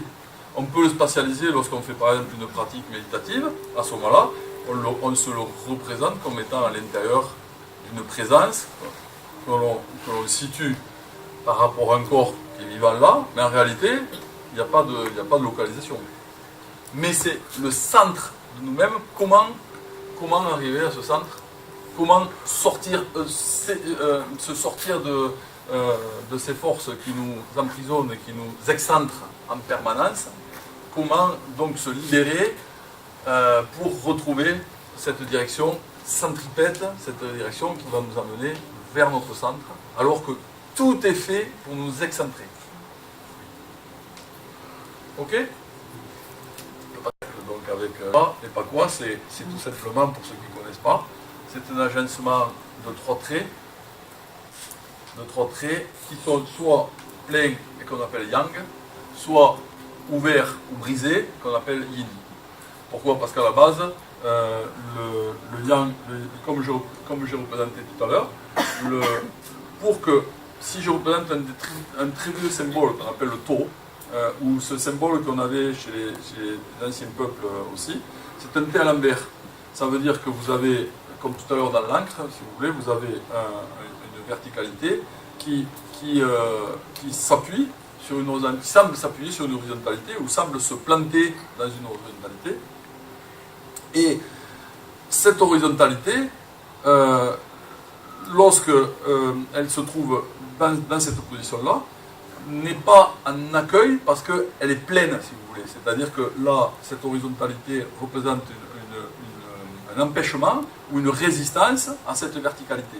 Donc ce n'est qu'à partir du moment où il y a un phénomène qui sépare cette horizontalité en deux branches, qui permet l'accueil du vertical, et à ce moment-là, c'est l'aspect yin qui va permettre au yang de nous pénétrer. C'est exactement comme un coït. C'est basé d'ailleurs, le yin et le yang est basé à l'origine sur la représentation du coït homme-femme, de tous les coïts animaux, par rapport à ces principes-là. C'est-à-dire qu'il ne peut y avoir harmonie que s'il y a accueil des deux principes. Ensuite, il ne fallait pas le voir, et surtout, et là, c'est là où il y a une erreur, il ne fallait pas, je dirais, sortir du symbolisme et de suite, par exemple, dire la femme, elle va être uniquement symbolisée par le trait horizontal en accueil, et l'homme doit être uniquement symbolisé par le vertical. Non, lorsqu'on se retrouve dans nos corps psychosomatiques, si vous voulez, nous avons ces deux aspects qui se combattent, et c'est là où il faut retrouver cette union sacrée de Yabeyum, si vous voulez, c'est-à-dire dans le tantrisme tibétain, on les voit représenter des sortes de Bouddhas avec une femme enlacée devant eux. C'est pour ça qu'on appelle ça un tantrisme tibétain. Le Vajrayana est différent du bouddhisme classique venant de l'Inde à la base, parce que justement, il tient compte de ces deux aspects et de l'union sacrée du masculin et du féminin, comme de Shiva et sa Shakti. Donc le yin et le yang et les pakwa représentent donc cet agencement de, vous voyez au plus haut, vous avez que des traits yang, donc ça représente le ciel, et en bas vous avez que des traits yin, ça représente l'essence de la Terre. Voilà, donc, et tout autour, donc dans les 6 possibilités, vous avez un agencement mathématique, si vous voulez, des possibilités, de toutes les possibilités qu'on peut obtenir à base de 2, c'est-à-dire de 2 natures, et une brisée et une pleine. Le yin et le yang central aussi représentent cette verticalité avec les 2 points, et on appelle ça aussi les 2 poissons. Pourquoi? Parce que il y a à la fois, parce que ça représente comme des embryons, et ça représente comme une genèse d'embryon, et en même temps, ça a été une tradition de la fluidité. Donc les poissons, là, sont pris dans une idée fluidique, si vous voulez, c'est-à-dire dans l'idée de océanique et fluidique, obtenir la fluidité, parce que la fluidité, c'est une qualité qui permet d'accueillir toutes choses, comme l'eau. Tu peux continuer. Voilà, on retrouve pareil, mais là de façon octogonale. À la base, si vous voulez, dans toutes les traditions sacrées, on appelle ça l'octogone sacré, parce qu'avec 8 possibilités, on a retrouvé tout à l'heure, on se rapproche à la fois, on prend compte du carré et on prend compte du cercle. Et donc c'est la connexion, vous voyez, 2 carrés, l'un dans l'autre, qui permettent 8 possibilités, et si on rejoint, ça donne l'idée octogonale. Donc l'octogone était sacré dans toutes les traditions à cause de cette capacité médiatrice de réunir ce qui est carré, c'est-à-dire la terre, de ce qui est rond, c'est-à-dire le ciel. Le rond, c'est le ciel, c'est le céleste. Le carré, c'est la terre. C'est pas que la terre soit carrée, symboliquement elle est carrée. Parce que le carré représente représente une certaine matérialité, alors que le cercle représente un mouvement infini, si vous voulez, quelque chose qui est un cycle, et donc une ondulation, et donc qui n'a rien à voir avec quelque chose de fini. Et la dernière, voilà, donc là j'ai représenté juste donc, le carré dans le cercle, et avec les 8 tiges donc, qui le constituent. Donc les médianes, les diagonales font que ça fait ça, et j'ai représenté un centre, dont le fameux centre Bindu, qui permet à la fois au carré et au cercle de se réunir. Ça c'est un yantra. Voilà, et donc c'est, vous voyez, des triangles verticaux, des triangles verticaux vers le haut, des triangles vers le bas. Et donc le yantra représente cette union sacrée. Un yantra est toujours représenté par un carré tout autour, avec 4 sortes d'entrées. C'est-à-dire que ça représente notre être, par où on peut rentrer. 4 possibilités. Et ensuite, comment pénétrer ces couches pour arriver au cœur du yantra, le fameux bindu. C'est pareil, c'est-à-dire qu'il y a une sorte d'impossibilité, telle que c'est présenté là, vous n'avez pas de porte, vous n'avez pas de possibilité de rentrer au centre du labyrinthe. Donc ce n'est que grâce au symbolisme, à la compréhension et à la connaissance que vous allez trouver votre chemin qui vous permettra de rejoindre le centre. Je vais assez vite. Ok. Non, alors là, on arrive sur une diapositive un peu complexe. Donc, ça va faire fumer un peu le cerveau. Alors, 1, 2, 3, 4. Je représente spatialement les 4 premiers chiffres. 1, l'unité. 2, l'accueil et aussi la dualité. Et comme on a vu, si je représente l'encre, lorsque le 1, comme une épée, vient toucher le 2 produit 2 reflets, qui sont le 3 et le 4, sur l'horizon. Tu peux continuer. Donc prenez-le comme ça, hein. Je ne vous explique pas tout, parce que c'est juste ça. Alors, tu peux continuer aussi. Donc on voit une verticale. Alors ici, je représente une verticale qui a tendance à descendre, comme tout à l'heure. au niveau de la lumière descend. Elle vient, vous avez les pacois, donc ici, elle vient pénétrer ici, et elle va donner deux forces de chaque côté. Ici, vous voyez la différence entre ces deux poids, c'est que au centre, vous avez ici du côté dit masculin, créé masculin, parce que là on va représenter la terre, elle donne un fils, hein, c'est la Genèse, elle va donner un fils, et en donnant un fils, elle donne un côté rationnel, elle va lui donner un côté rationnel. Le ciel, par son côté invisible, par son côté irrationnel, il va donner une fille. C'est le 3. Le 3, vous voyez, son noyau, c'est le yang du ciel. Ici, son noyau, c'est le yin du ciel. Le yin de la terre, pardon. On continue. Ça va, je vais assez vite, mais hein, vous essayez de... Alors, le côté... Alors, comment on va délimiter? Alors, en Orient, on va délimiter l'Est de ce côté et l'Ouest de ce côté. Pourquoi on va le délimiter comme ça? Parce qu'on va représenter ce qui est au-dessus, on va le représenter aussi de façon solaire, dans le sens que c'est la chaleur qui monte, donc ce qui est le plus chaud, ça va être à la base, donc le sud sera en haut, le nord sera ici. Contrairement à les premières boussoles chinoises, elles étaient comme ceci. Le sud en haut, le nord, elle pointait le sud en fait, elle ne pointait pas le nord. Mais lorsqu'on dit une boussole, elle pointe le nord, elle pointe aussi le sud, hein, obligatoirement. Hein. Donc, mais par priorité, elle pointait d'abord le sud, parce que le sud représentait le plus de lumière, le zénith. Donc, du côté à droite du schéma, c'est là où le soleil se lève, alors que là, c'est là où le soleil se couche et que la lune apparaît. Mais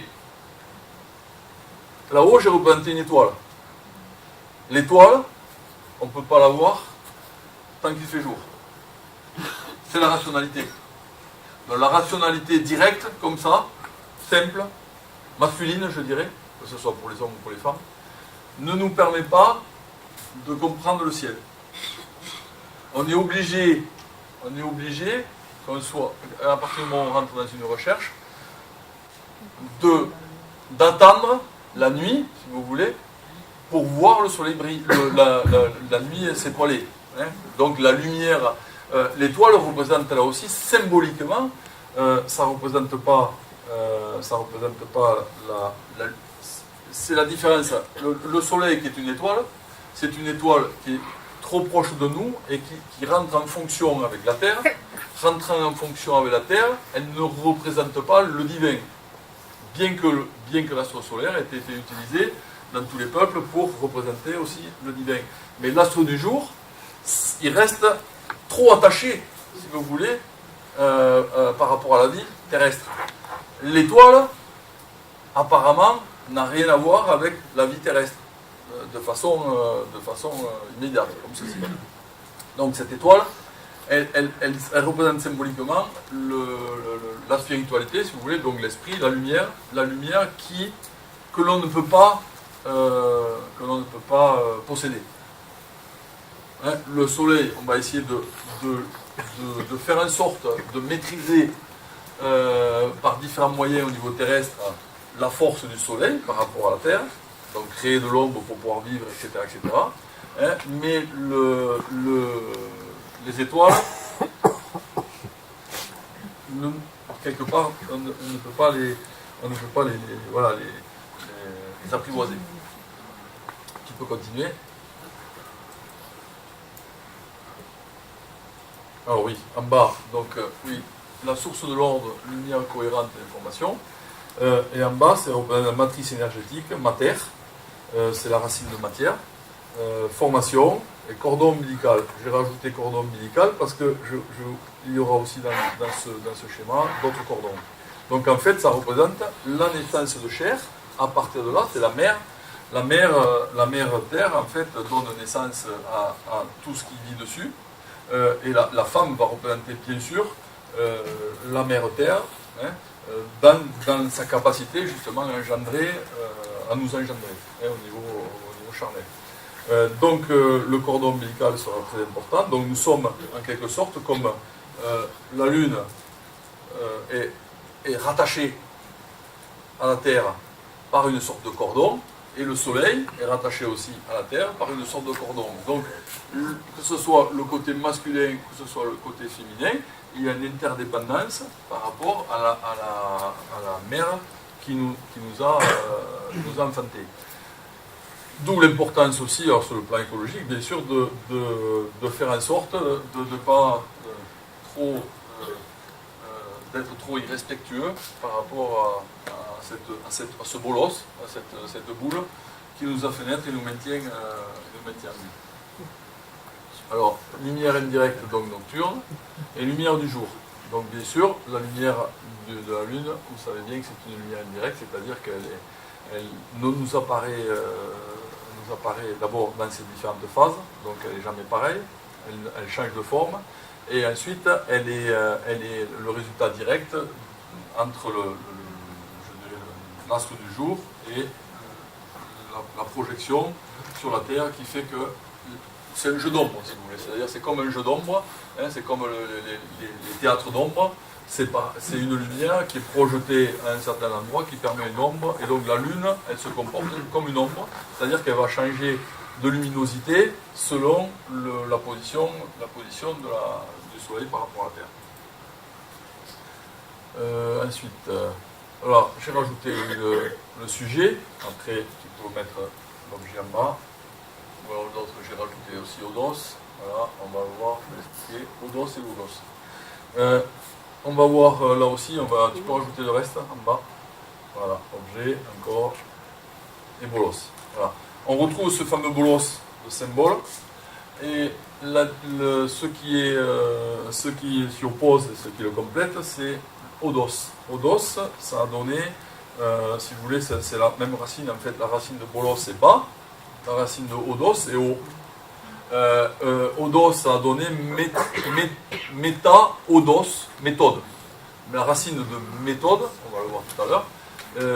Par exemple, lorsque vous décidez d'utiliser une certaine méthode, en réalité, vous faites appel à une certaine hauteur de plan qui vous permet d'obtenir une méthode d'organisation par rapport au plan que vous donnez. Et le logos, pour les Grecs, avant que ça devienne le verbe pour les chrétiens, c'est le symbole, si vous voulez, de la cohérence, de la cohésion et de l'ordre. Le logos, c'est finalement ce qui préexiste à toute chose. Si vous voulez, c'est comme voilà, l'ordre inhérent à toute chose, avant qu'il se manifeste, il se constitue en termes de logos. C'est la racine de logique. Ouais, analogique, logique, etc. Qu'on va retrouver après dans les différents termes. Tu peux continuer. Voilà. Là, j'ai tracé donc des flèches. Tu peux continuer aussi. À partir de bolos, on a cette racine. Du côté du soleil levant, on a ce qui est anabolique. C'est-à-dire que la racine ana, c'est une racine solaire. Bolos, c'est bolique. Ana, bolos, anabolique, ça veut dire que vous avez une force qui fait qu'à partir de là, vous avez envie de vivre et ça crée une force anabolique, c'est-à-dire que c'est une force solaire, et de l'autre côté, c'est une force lunaire, kata-bolos, katabolique, absolument nécessaire aussi, mais qui est une force qui fait que, en fait, à tout anabolisme, il faut qu'il y ait aussi un catabolisme. C'est-à-dire qu'on ne pourrait pas manger non-stop si on n'évacue pas. Hein? Donc c'est une sorte de cacabolisme, si vous voulez. Donc, voilà, les deux sont absolument importants. Et vous voyez, on a les mêmes racines dans les termes par rapport à ça. Donc du côté de l'anabolisme, l'anabolos, on recherche une régénération énergétique. De l'autre côté, il y a une déperdition énergétique qui fait que lorsque la déperdition est totale, on retrouve la Terre, mais nos os retrouvent la Terre.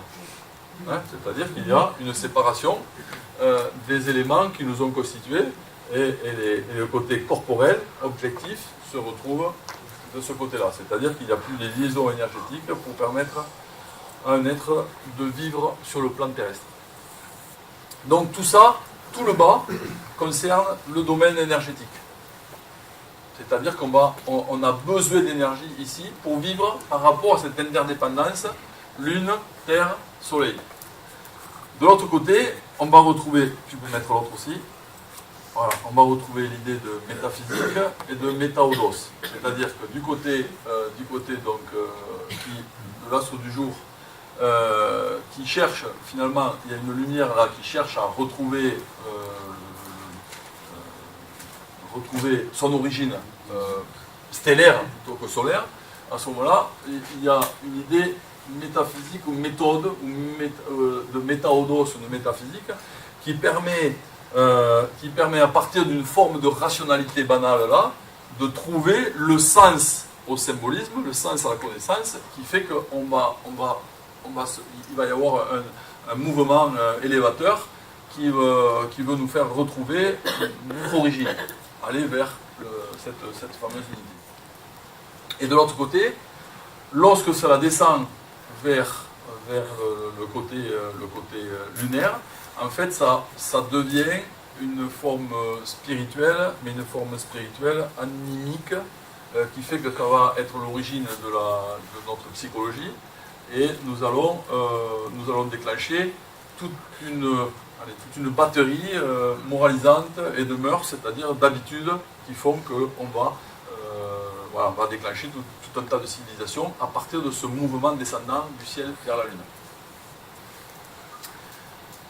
Tout le centre, j'ai présenté deux flèches, la Lune allant vers le Soleil revenant vers la Lune, c'est un processus alchimique, c'est-à-dire qu'il faut qu'il y ait un échange au niveau horizontal, ce que je disais tout à l'heure, c'est-à-dire que par rapport à la verticalité, qui n'est pas nous, il faut qu'il y ait un processus alchimique qui se passe au niveau horizontal pour qu'il y ait une transformation qui fasse que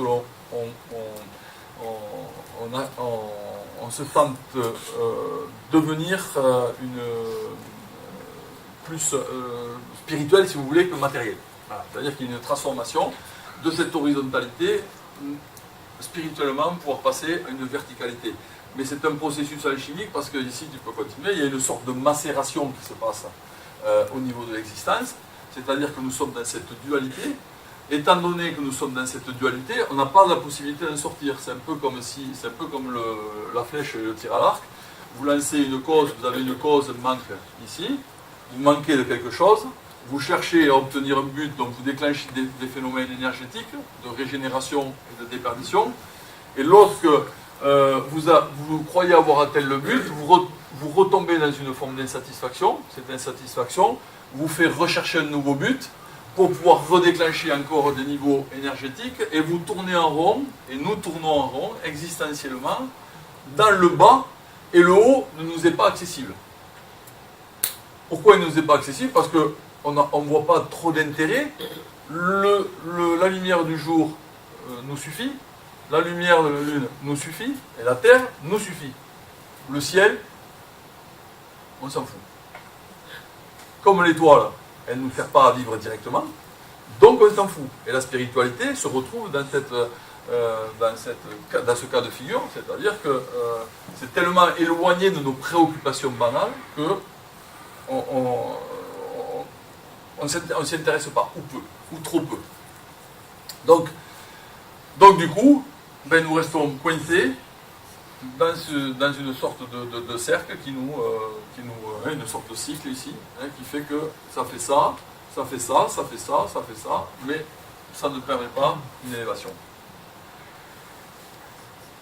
La transformation, donc il y a une macération, mais ce processus alchimique veut dire qu'il y a une possibilité de transformation.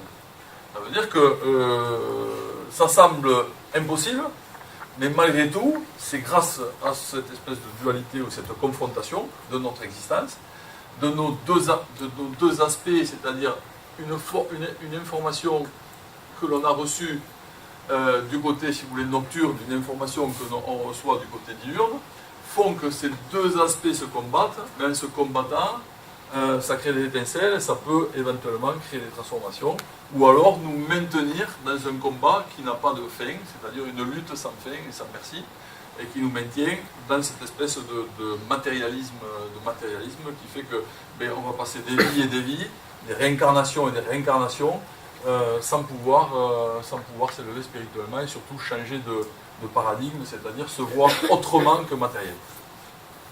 Je peux continuer. Là, j'ai deux flèches aussi. Donc, d'un côté, j'ai la vie physique qui veut monter, comme si elle sortait de la terre, comme les plantes, ici. Donc, la vie physique est ici. Elle nous pousse à aller vers le haut, à sortir vers la lumière. Et la mort physique, elle nous entraîne vers l'obscurité et donc vers une chute. Et donc, l'idée de la mort, c'est une chute. L'idée de la vie, c'est une élévation. C'est une... sortir de son terrier pour aller chercher la lumière. Qui dit aller chercher la lumière, aussi entre parenthèses, dit prendre des risques. Il n'y a pas de vie physique sans risque, puisque dès que vous sortez du terrier, pour aller chercher quelque chose, une nourriture anabolique, etc., mais automatiquement vous allez vers une confrontation et donc une possibilité d'y laisser la peau. De l'autre côté, ici, à partir de là, tu peux mettre l'autre, comme ça équilibrera. Donc ici, c'est là où on va retrouver la fonction symbolique. Elle va se retrouver donc entre cette nature, ici, qui est une lumière dite, cette lumière dite du jour, elle a été prise d'ailleurs par beaucoup de peuples anciens comme une sorte de Dieu, si vous voulez, comme un principe spirituel. Mais comme je vous dis, elle est tellement entachée de dépendance vis-à-vis de la Terre qu'en fait, on appelle ça la fausse lumière. Chez les gnostiques, etc., ils ont appelé ça la lumière du jour, c'est la fausse lumière, c'est-à-dire qu'elle va nous faire prendre les choses pour ce qu'elles ne sont pas. Et ça va surtout masquer, comme je vous disais tout à l'heure, quelque chose qu'on ne peut pas voir, c'est-à-dire la lumière du jour, fait qu'on ne va pas dépasser un certain niveau vibratoire. Elle va masquer une réalité sous-jacente qu'on ne peut pas atteindre. Donc, c'est par la métaphysique ou une certaine méthode d'introspection qui fait que la lumière du jour ne sera plus autant dans l'ordre du jour. Et de ce côté-là, et de ce point de vue-là, on va rentrer dans un chemin spirituel. Ce chemin spirituel, c'est une recomposition d'une information qui était uniquement tenue pour faire vivre un corps physique. On l'amènera vers une recomposition de l'information pour l'amener vers l'origine de ce que nous sommes. Avant que nous soyons nés dans cette nature matérielle ou charnelle, si vous voulez, nous avons une origine. Cette origine, il faut la retrouver au niveau de la source de l'ordre, au niveau de la lumière cohérente. Ici, vous avez le mnémosis spirituel, pendant que de l'autre côté, vous avez la léthargie spirituelle. C'est-à-dire que dans le cycle, ici, on va éventuellement pouvoir retrouver la mémoire spirituelle, alors que nous sommes au départ tous amenés à perdre la mémoire spirituelle. C'est-à-dire que chaque fois qu'on se réincarne, on boit l'eau, si vous voulez, de l'été. Chez les Grecs anciens, dans les cultes initiatiques des Grecs anciens, on faisait prendre deux boissons. D'abord, on leur faisait prendre on leur faisait boire l'eau de la rivière qu'on appelait l'été, et c'est l'origine de léthargie. Et cette eau faisait qu'on oubliait totalement d'où on venait. C'est-à-dire que notre âme ne se rappelait plus d'où elle venait. Et en s'incarnant, il fallait remettre tout à zéro. Et on n'avait plus que la force du corps dans lequel nous nous trouvions qui se rappelait à nous, si vous voulez. Et on avait perdu cette origine. Donc vous voyez, par exemple, si je prends le trait du yang, je peux prendre avec ça. Donc, si je prends un trait du yang ici et que je le mets à l'intérieur ici, voilà, il va être caché sous une couche hein, sous des couches, que ce soit par le haut ou par le bas, il va être central. Si je ne vais pas au centre de ça, je ne peux pas découvrir cette nature et donc me rappeler à ce que j'étais auparavant. Et donc, en ayant bu cette eau l'été, en quelque sorte, je me retrouve dans une léthargie spirituelle. Cette léthargie spirituelle m'entraîne vers à cataloguer mentalement. Par exemple, lorsque vous dites cataloguer, je catalogue. C'est-à-dire je fais des coupes dans la vie. Et je dis ça c'est ça, ça c'est ça, ça c'est ça. Un catalogue, c'est quelque chose qui est mort. Lorsque vous avez mis une étiquette et vous avez catalogué, c'est fini, c'est mort. C'est-à-dire que c'est un processus de mort.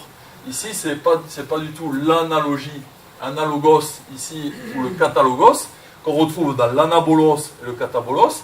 Ici, le processus analogique, c'est un processus de vie, puisqu'en permanence, on va recomposer l'information avec la compréhension des signes et des symboles, alors que en cataloguant, on va bloquer ici, puis ça fait ça, puis ça fait ça, puis ça fait ça, puis ça fait ça. Ça ne s'arrête jamais.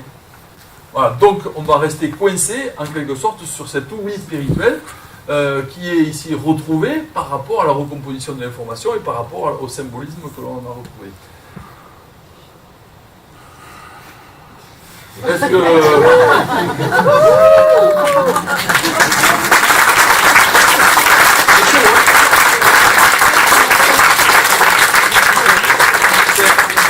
d'expliquer tout ça, mais je vous l'explique avec certaines racines et qui vous permettent éventuellement de comprendre un petit peu la nature de ce cycle. Alors ce serait un cycle si évidemment on rentrait en conscience. Là c'est un cycle inconscient, si vous voulez, une conscience ordinaire, c'est-à-dire une conscience liée à la survie. Et là, si on rentrait dans un système, dans un mécanisme de conscience, de surconscience, si vous voulez, à ce moment-là, on pourrait reconsidérer qu'il y a un cycle un retour. Hein, c'est le fameux Ouroboros, c'est-à-dire que si le Span retrouve en quelque sorte, à ce moment-là, ça veut dire qu'il a fait le tour de la question. Mais ce n'est pas le cas.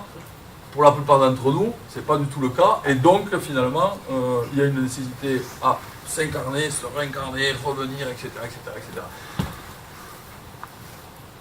Et on oublie, bien sûr, cette âme est totalement annihilée. Alors, regardez ici, si je fais un processus alchimique, si par exemple, le cœur de ce quoi, ici, c'est un yang, qui était ici, mais qui s'est mélangé avec ces deux yin, qui a donné cette force indirecte, la lune. Si je retrouve cette force centrale, ce yang, et que je le donne à ce côté-là, c'est-à-dire que je nourris cette force centrale et je viens le donner de ce côté-là, si ce côté-là, je viens donner en échange cette force centrale de l'autre côté, je retrouve ces deux symboles. Donc à ce moment-là, tu peux rajouter, c'est ici, vas-y rajoute un autre truc, on va retrouver il manque, vas-y, encore, il en manque un, voilà, le basculement. C'est-à-dire que par rapport à ce processus alchimique, s'il y a ce don, si vous voulez, de ce secteur, c'est-à-dire finalement, il faut perdre son âme centrale, ici, en la donnant, pas aux autres, hein. C'est à vous-même tout ça. Hein, c'est pas dit au diable, on ne donne pas l'âme au diable, on le donne à soi-même. Et là, ce qui s'expose ici, qui serait soi-disant le fameux rationnel, son noyau, c'est pas rationnel du tout. Hein, ça se voudrait lumineux, mais en réalité, c'est pas lumineux du tout à l'intérieur. Donc il y a cette part d'ombre ici, qui doit être redonnée à l'autre côté pour qu'il y ait un basculement, c'est-à-dire que nous cessions de vivre sur un plan horizontal et que nous nous retrouvions sur un plan vertical. À ce moment-là, l'essence de l'accueil ici, on va retrouver Om Mani Padme Hum, c'est-à-dire qu'on va retrouver l'essence de la terre ou de la matière, c'est pas la matière. La matière, c'est du vide. La matière, c'est pour comprendre l'esprit. la matière, lorsqu'on la voit pleine, lorsqu'on la voit dure, lorsqu'on la confronte, lorsque ceci, elle crée la dualité, elle crée cette problématique. Entre votre aspiration à retrouver la lumière et le fait d'être prisonnier, elle crée cette problématique. Mais la matière fondamentale, l'essence de la matière, c'est un vide. C'est le vide central, ici. Et c'est ce vide central qui fait que vous comprenez par pénétration du ciel, vous intégrez la spiritualité en vous, c'est-à-dire que cette fameuse lumière cohérente d'information, etc., elle vient rejaillir dans tous les niveaux de votre être. Ça ne veut pas dire qu'elle va vous empêcher de mourir physiquement. Et ça veut dire que vous êtes, pendant le temps d'incarnation, vous n'êtes plus un objet, vous n'êtes plus l'objet de vos problèmes, vous êtes un être réincarné, et un être incarné qui a retrouvé sa nature spirituelle. Et qui va essayer de bien mener son existence en fonction de cette transformation. Tout en tenant compte du fait que l'objet est mortel, et l'objet est un être vivant, et donc il a besoin d'énergie, il a besoin de cette déperdition énergétique, il a besoin de cette régénération énergétique. Là on retrouve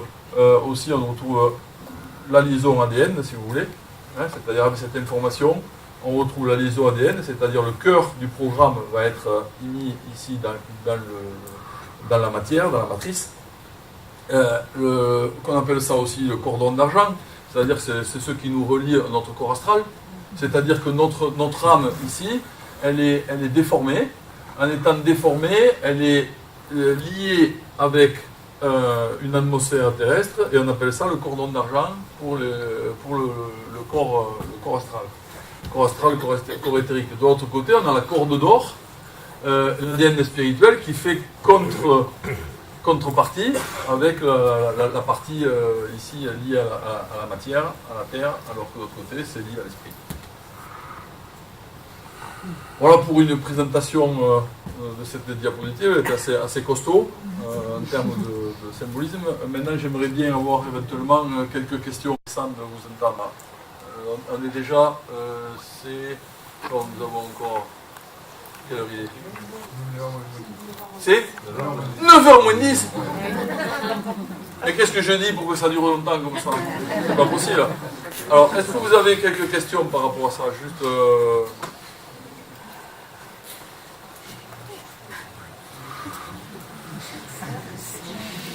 J'ai pas très bien compris l'ADN spirituel, moi. Ah, c'est normal parce que c'est spirituel.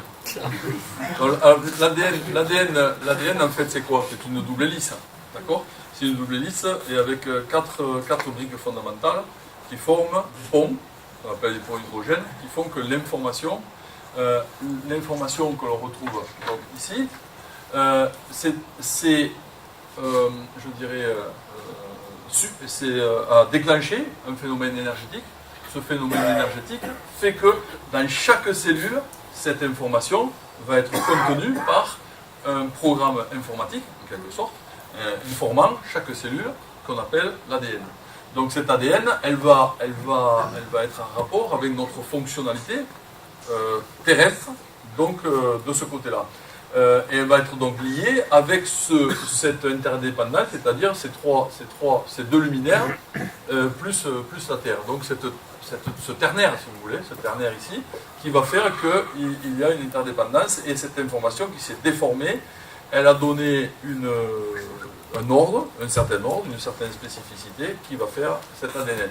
De l'autre côté, il y a comme un double qui n'est pas visible, c'est-à-dire qu'à toute chose qui s'est manifestée, il y a quelque chose qui n'a pas emprunté encore la nature énergétique, vibratoire du bas. Alors pour faire une différence entre le niveau, ce qu'on appelle le monde ondulatoire, si vous voulez, et le monde vibratoire, c'est que le monde ondulatoire, il ne vibre pas. Et le monde vibratoire vibre. Alors c'est quoi? Voyez, là, vous êtes tous traversés par des ondes, par exemple, ne serait-ce que ce que je vous dis, ce sont des ondes. Je vous dis. Mais il y en a il reste stoïque, ça leur fait rien. Donc il ne rentre pas en vibration. Puis il y en a d'autres. Je rentre en vibration. Voilà, donc il y a un effet entre l'onde et la façon de le recevoir qui fait que ça vibre ou ça ne vibre pas. Est-ce que vous vibrez? Je ne vous vois pas parce que vous êtes tous cachés par la lumière qui vous vibre le bout. Donc de l'autre côté, donc cet ADN spirituel, si tu veux, il ne vibre pas. L'ADN matériel vibre 10 000 fois par seconde. L'ADN spirituel ne vibre pas. Il est de l'information ondulatoire. Il ne vibre pas, mais il donne la vibration à l'ADN matériel. C'est lui qui donne la vibration à l'ADN matériel, seulement nous, étant coincés de ce côté-là avec nos sens, nos microscopes et tout ne peuvent voir, ne peuvent détecter que celui-là. Ils ne peuvent pas détecter celui-là. C'est pour ça que la spiritualité n'intéresse personne, parce que ce n'est pas détectable. Et ça ne rapporte pas. Ça ne rapporte rien. Sur le plan, c'est pas coté en bourse. Et oui, c'est malheureux, mais c'est comme ça. Pas encore, bien sûr. Mais on peut y croire. Donc, tu peux passer la diapositive suivante, et on finira là-dessus. Alors, on va finir là-dessus parce que... Ah oui, question. Attends. Ne dévoilons pas. La dernière diapositive. Je me demande comment se fait-il qu'il y ait des personnes qui se rappellent de leur ancienne incarnation. Elles sont rares, mais il y en a. Tout à fait, c'est possible. Oui. Alors, d'abord, il y a des processus qui nous permettent de nous rappeler. Soit de façon, je vais parler d'une sorte de grâce, c'est-à-dire que sous forme de rêve ou sous forme de différentes façons de recevoir l'information, on est capable de se rappeler de certaines, pas forcément de toutes les réincarnations, mais on peut se rappeler de certaines incarnations antérieures. C'est pareil, ça veut dire que quelque part, le processus d'annihilation de la mémoire n'a pas été effectué totalement. C'est-à-dire que c'est un peu comme si, par exemple, lorsque nous entrons dans un chemin spirituel, c'est pour passer d'un corps matériel à un corps spirituel. On appelle ça un corps de lumière. Lorsque nous avons en quelque sorte retissé son habit de lumière et retissé son corps de lumière, nous n'avons plus besoin, si on le voyait comme une réalisation totale, à ce moment-là, il n'y aurait plus besoin de se réincarner. C'est-à-dire de retrouver quelque chose, son envers, si vous voulez, pour retrouver l'endroit. Voilà. Donc on n'aurait plus besoin. Donc ça c'est et lorsque on réalise son être pendant une incarnation, on réalise son corps de lumière. Lorsqu'on réalise son corps de lumière, il est plus ou moins réalisé, et c'est ce qui fait qu'il y a une force spirituelle qui est maintenue au-delà de tous les transferts d'informations qu'il peut y avoir. Alors par exemple, pour X nécessité, qu'elle soit, elle est toujours double, c'est-à-dire que s'il y a une réincarnation, elle est à la fois pour encore continuer à progresser sur le plan spirituel, et aussi pour aider. Donc il y a une double nature. Et lorsque vous avez une mémoire intérieure comme ceci, c'est pour à la fois continuer vous-même à progresser, puisque vous vous en rappelez, donc vous n'avez pas besoin de passer autant d'étapes que les autres, et en même temps, c'est comme si vous reveniez plus riche que les autres, et comme vous revenez plus riche, il faut absolument s'en servir dans les deux sens. C'est-à-dire que ça va servir à la fois pour amener, entre guillemets, votre lumière, et en même temps continuer à votre processus de transformation. Alors, lorsqu'on entre dans un chemin spirituel, dans une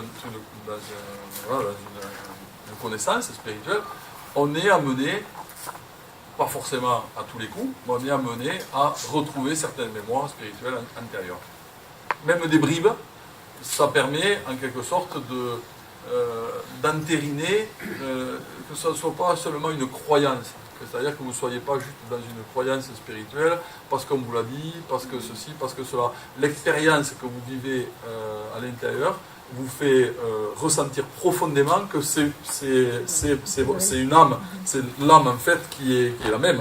Donc il y a une continuité de cette âme et sous différentes formes. Voilà, mais lorsque vous avez, encore une fois, les mannequins disaient ça de leur temps. Ils disaient, lorsqu'on a construit, lorsqu'on a fabriqué, lorsqu'on a réalisé, tissé son habit de lumière, donc son corps de lumière, à ce moment-là, nous ne rentrons plus dans un cycle infernal de quémande psychologique et de ce que nous voyons ici sur cette terre, c'est-à-dire, oui, voilà, c'est exactement ça. On va le voir dans la prochaine diapositive, mais c'est ça. C'est-à-dire que finalement, tu vas te servir analogiquement de la lumière qui est, elle, encore, qui t'empêche de voir ton ciel étoilé, si tu veux. Il va falloir que tu la transposes vers un état symbolique, c'est-à-dire vers un autre état, pour franchir justement le fait que cette lumière du jour t'empêche de voir ton état stellaire, c'est-à-dire ton état d'être. Et donc il faut passer par une représentation qui ne soit plus liée à la force de survie matérielle, et donc le symbole est le mieux placé pour vous amener justement à franchir ce mur-là, et donc aller au-delà. Et on va bien le voir dans la diapositive, la dernière diapositive, parce qu'il s'agit de la connaissance à travers les tarots. Donc vous allez le voir. Donc, juste, on va retrouver la verticale, l'horizontale, dans la division. Là, nous sommes en union. La chaîne d'or, on peut appeler la verticale, on peut l'appeler la chaîne d'or. Donc d'or, ça veut dire de lumière. Et la trame secrète, ce qu'on a vu juste avant, c'est-à-dire c'est là où se passe l'alchimie. Entre ce côté rouge, ce côté yang, qui veut se mettre en représentation tout le temps, et qui finalement se casse le nez tout le temps. Et de l'autre côté, l'âme qui voudrait se sortir de ses propres revendications, s'extraire de tout ça, et qui ne peut pas accéder à retourner, je dirais, à son origine. Donc, nous sommes coincés là-dedans, et il n'y a que cette ouverture centrale ici qui se réalise par la connaissance et qui permet de reconnecter avec cette chaîne d'or, c'est-à-dire avec notre verticalité. Je continue. Donc, dans les tarots médiévaux, donc, j'ai représenté que ces 4 arcanes. On appelle ça des arcanes, ce sont des secrets. Ce sont des images, donc des symboles, ce sont des métasymboles. Ils nous viennent du XIIIe siècle. Donc ces images ne sont pas d'hier, elles nous viennent du XIIIe siècle. Ensuite, elles ont été recopiées par des centaines de tarologues, je dirais, et elles ont plus ou moins été déformées par rapport à ça. Donc, ne vous fiez pas au nom, on l'appelle l'étoile. Ici, donc, nous retrouvons ici l'ordre qui est représenté par l'ossature en 8 par une étoile jaune que vous retrouvez au-dessus, au plus haut, et une autre étoile qui est cachée dessous, qui est une étoile d'énergie, si vous voulez, une étoile sous-jacente, c'est-à-dire l'information va emprunter une force ici au niveau de l'étoile rouge pour donner quelque chose par rapport justement à cette horizontalité. Après, je ne vais pas rentrer dans les détails, mais vous retrouvez différentes étoiles. On peut voir ici l'idée de ces 3 étoiles jaunes en V qui permettent l'accueil. Donc ce sont des étoiles, des Pléiades, on appelle ça des Pléiades, qui permettent l'accueil de l'étoile centrale, donc la connaissance. Et nous avons ces 4 étoiles yin-yang, le rouge et le bleu, qui sont des luminaires un petit peu secondaires, et qui font qu'ils nous permettent de comprendre l'univers psychologique ou l'univers sous-jacent, c'est-à-dire comprendre à la fois le haut et le bas. Le haut est ici, et on le comprend avec aussi ces mouvements intermédiaires, ces étoiles intermédiaires, et le bas, ici, est compris par rapport à ces 4. On retrouve le 4 et 3, c'est-à-dire le 4 et 3, dans beaucoup de civilisations, beaucoup de gnoses. Il y a une idée de 3, c'est le symbole, si vous voulez, à l'origine, c'est la fille du ciel. Donc, l'origine, le 3, avant qu'il soit ouvert, ben, c'est un cercle. Et le 4, c'est un carré. Donc, vous avez une association ici du 3 et du carré. Donc, toujours pareil, qui renvoie finalement à cette trame secrète. Je ne rentre pas, la vérité toute nue doit être représentée par une femme qui reverse tout ce qui doit être reversé, c'est-à-dire qu'il ne doit pas être gardé par rapport au ciel. ce qui doit être versé. Bon, je passe rapidement. De l'autre côté, vous avez ici toute la problématique de l'humain. Elle se retrouve ici. L'enjeu, ici, c'est quoi? C'est son attachement au corps qui va mourir et la croyance que le corps a une âme et un esprit. Une fausse croyance. Donc ici, on est coincé dans ce monde matériel, faussement spirituel, et vous voyez, les ailes de l'angelo ici sont formées de plusieurs niveaux d'ailes, représentant le fait que ça va se réincarner de nombreuses fois. Ensuite, la terre, elle est toujours prête à enfanter. Vous voyez, elle est toujours prête à enfanter. Et la problématique ici, c'est, vous voyez, il y a une croix centrale, parce que cette croix, c'est vraiment la compréhension de cette croix qui peut changer tout. C'est-à-dire du vertical et de l'horizontal. Si on comprend que le vertical est principal, l'horizontal est secondaire, à ce moment-là, on change la donne et on n'est pas venu en vain. C'est la vain. On n'est pas venu, on ne s'est pas incarné en vain. Et à ce moment-là, notre incarnation va nous servir à quelque chose, c'est-à-dire à ne pas croire stupidement que nous sommes un corps avec une âme et un esprit. C'est l'esprit qui nous a, qui a un corps. L'esprit a un corps et une âme. C'est pas l'inverse. C'est pas le corps qui a un esprit et une âme. C'est pas l'inverse. Lorsqu'on prend le paradigme spirituel, tout s'inverse. Là, on va retrouver cette fausse lumière. Regardez ici. C'est la même étoile. C'est-à-dire que vous avez 16 branches. Donc ça veut dire 16 branches, mais elle est tellement difforme que lorsqu'on est dans la lumière du jour, on ne peut que parler de nos constructions derrière. Et finalement, on est toujours en dualité entre moi et moi, si vous voulez. C'est nos deux moi. Là, ici, il y a une dualité entre ces deux représentations. Ici, c'est l'unité. Hein? Ici, c'est la dualité. Ici, c'est la dualité. Ici, c'est la trinité. C'est-à-dire corps, âme, esprit. Donc, c'est aussi dans toute chose, c'est formé à la base, à la source, c'est unidimensionnel. Bidimensionnel, c'est le monde de l'image, et c'est le monde de la transformation, il est ici, tout se passe ici. Et le monde tridimensionnel, le monde matériel dans lequel nous vivons, donc il est en 3 dimensions. Bidimensionnel, tridimensionnel, unidimensionnel. Lorsque vous êtes dans cette position, vous avez tellement de manque que vos abois qui s'élèvent vers le ciel ne peuvent pas rejoindre l'étoile, mais fabriquent une fausse lumière nocturne qui, elle, est fabriquée avec des gouttes, vous voyez, qui montent et non pas qui descendent. Ce ne sont pas des gouttes qui descendent, ce sont des gouttes qui montent. Ça veut dire que nos revendications aussi psychologiques font que nous allons fabriquer une source de souffrance, ici. Et cette source de souffrance, on appelle ça un inconscient collectif. Cet inconscient collectif, vous voyez, ici on ne le voit pratiquement pas, il y a une bête qui est cachée dans cet océan. C'est une bête, mais une bête en quelque sorte qui dévore tout. Et cette bête qui dévore tout ici, fait que ce processus fait que vous êtes au bord du précipice. Et vous ne pouvez pas vous en sortir.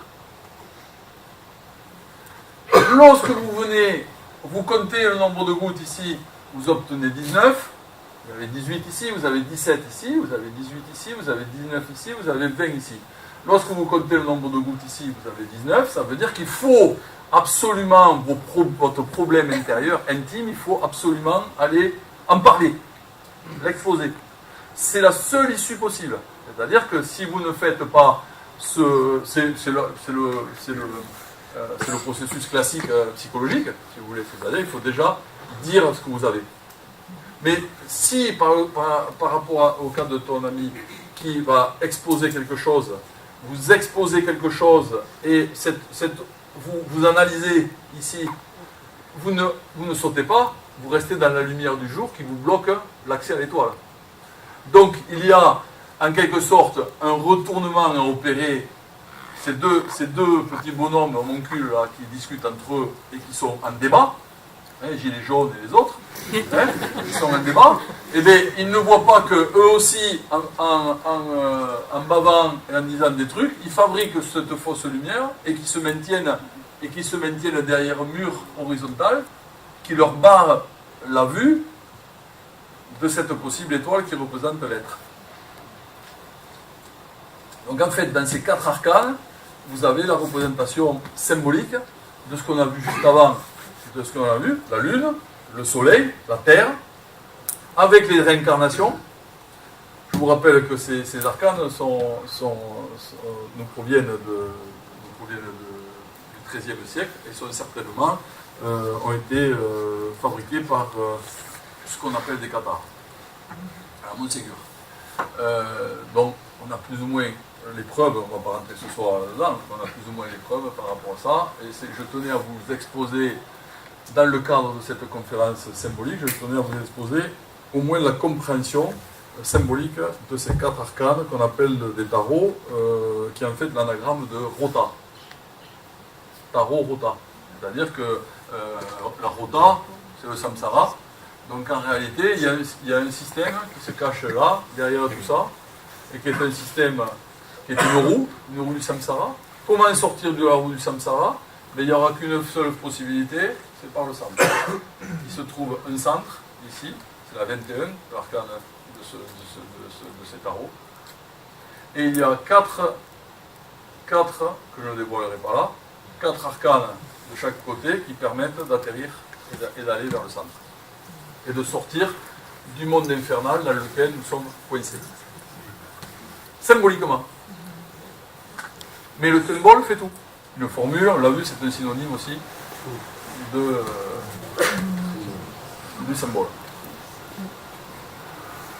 Voilà, je pense que on va pas durer plus longtemps parce que ça passe vite, je me rends pas compte, c'est incroyable. Ça passe super vite. Il y a une question éventuelle avant de se quitter. Juste une dernière question par rapport à ce que nous avons vu ce soir. C'était un petit peu plus, moins fun que la dernière fois parce que la dernière fois c'était que parler. Lorsqu'on expose, de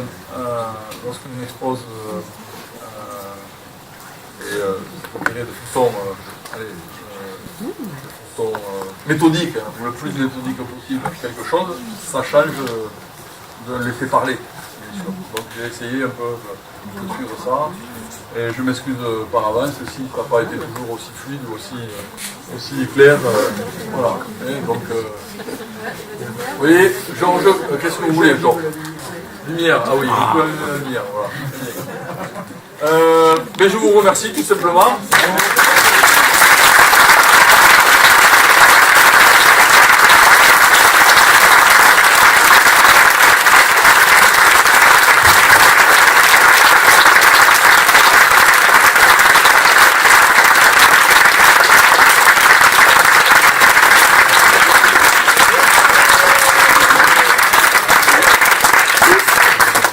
Merci beaucoup. Bonne continuation dans cette quête, dans cette recherche. Alors sachez qu'il y a plein de signes autour de vous. Ces signes peuvent être vus et montrés par des autres. Ils sont aussi des symboles, peut-être des signes, par leurs paroles, mais aussi par des symboles que vous allez, lorsque vous vous intéressez à ça, tout vous parle. Vous rentrez dans un monde, c'est comme si, là, tout d'un coup, vous êtes là, et tout a une signification. Tout a du sens. Vous ne vous ennuyez plus. C'est fantastique. Tout vous parle et vous dit, non, c'est pas là, c'est là. Non, mais non, là, non, c'est impasse, etc., etc. Voilà. Vous rentrez dans un monde absolument formidable. Pas de bisounours, hein, mais formidable tout de même. Parce que la vie prend du sens et vous sortez de cet enfermement uniquement relié à cette masse, ce poids de survie corporelle, etc., etc. Nous avons la chance de pouvoir manger à notre faim, nous avons la chance d'être dans des demeures qui nous permettent un certain confort. Ne gâchons pas notre vie à essayer seulement de réfléchir à nos lendemains, si on doit gagner un peu plus d'argent ou moins d'argent, ou s'il faut changer ceci ou changer cela. Je pense qu'on a d'autres choses à faire sur cette terre qu'uniquement s'intéresser à cet aspect matériel de la vie. Merci à vous.